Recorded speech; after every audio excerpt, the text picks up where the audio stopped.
स्वागत है आपका सी न्यूज भारत देख रहे हैं आप, आपके साथ मैं हूं इशिता तिवारी। इटावा कोतवाली क्षेत्र में दो पक्षों के बीच हुई मारपीट और रंगदारी को लेकर विवाद बढ़ गया है। पुलिस ने दोनों पक्षों की शिकायतों पर मुकदमा दर्ज कर जांच शुरू कर दी है।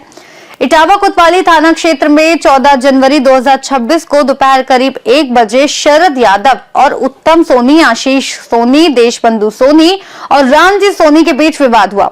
शरद यादव ने आरोप लगाया कि विपक्षी पक्ष ने उनके साथ जूता दिखाकर गाली गलौज की, जान से मारने की धमकी दी, जबरन पैसे मांगे और मारपीट की। शरद यादव ने आगे कहा कि इसके बाद विपक्षी पक्ष ने उनके खिलाफ भी झूठी रिपोर्ट दर्ज कराई। उनका यह भी आरोप है कि नेता सोनी के माध्यम से उनके परिवार के खिलाफ षड्यंत्र रचा जा रहा है और मुकदमा वापस लेने तथा पैसे देने का दबाव बनाया जा रहा है।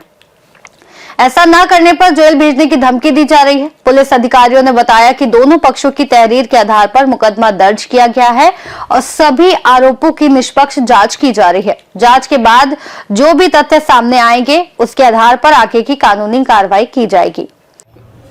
मेरा नाम सुरेश यादव है। तो क्या मामला हुआ है, आज आप एसएसपी साहब से मिलने आए हैं? हमारे खिलाफ कल देशबंधु सोनी और रामजी सोनी और उत्तम सोनी, आशीष सोनी और उनकी घर की लेडीज़ सबको ला करके इन्होंने एसपी ऑफिस के सामने बड़ा ही आरोप हमारे पर लगाए, जो बिल्कुल निराधार झूठ है, गलत है। इन लोगों को पैसा हम लोगों ने दिया वास्ते इस वजह से कि हमने वही मकान खरीदने के लिए बोला था कि बेच रहा हूँ, तो उन्होंने कहा ठीक है आप मुझे पैसे दीजिए, तो मैंने उनको पैसा देता रहा। बोले आप कर देंगे बैनामा, आप कर देंगे बैनामा, आप कर देंगे बैनामा। धीरे धीरे धीरे धीरे पैसा पहुंचता रहा। इन्होंने मेरे को मकान भी एक रहने के लिए दे दिया था कि इसलिए कि भई आप रहिए, इसमें कोई दिक्कत नहीं, आप जब बैनामा होगा तब होता रहेगा। आप उस मकान में, इनके मकान में आज मेरा एक बच्चा शरद रह भी रहा है। तो अब ये कहते हैं कि नहीं साहब आप में मकान कैसे रह रहे, क्या भाई आपने भी शिक्षा से दिया, पैसा नहीं देगा। अब भाई ये है पैसा देने की नीयत नहीं हो रही है। सर आपने जो पैसा दिया था किस माध्यम से दिया था? चेक द्वारा दिया था कि कैश दिया था? ऐसा कुछ कैश भी दिया था, कुछ चेक से भी दिया, उसकी रसीद भी है हम लोगों के पास। और सर आप लोगों को आरोप लगा रहे हैं कि अभद्रता की गई, मारपीट की गई इस तरीके से, तो ये सब क्या है? ये उल्टा फंसा, ये हमको उल्टा फंसाने के लिए ये सब काम कर रहे हैं। मेरी इज्जत, मेरा जो प्रतिष्ठा है उसको धूमिल करने के लिए ये सब चीज़ कर रहे हैं।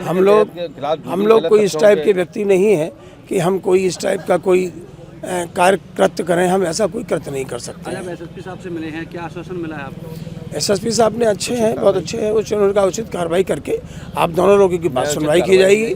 आप दोनों लोगों को बैठा करके जो कुछ कार्य होगा वो आपको हम लोगों के गाली जान-माल की धमकी देते हैं, आत्महत्या करने कहता कि हम आत्महत्या कर लेंगे और आत्महत्या करके तुम लोगों को झूठे मुकदमे में फंसा देंगे। हमेशा झूठे मुकदमे में फंसाने की धमकी दी जाती है मुझे और परिवार, मेरे मान सम्मान पे बहुत ठेस पहुंची है जो इन लोगों ने कृत्य किया, जो मेरे परिवार पर और मेरे और मेरे परिवार के ऊपर, मेरे पिता, मेरे भाइयों के ऊपर जो कृत्य करके जो इन्होंने जो है मेरे ऊपर इतना आरोप लगाए हैं, ये सब निराधार है, सब झूठ है।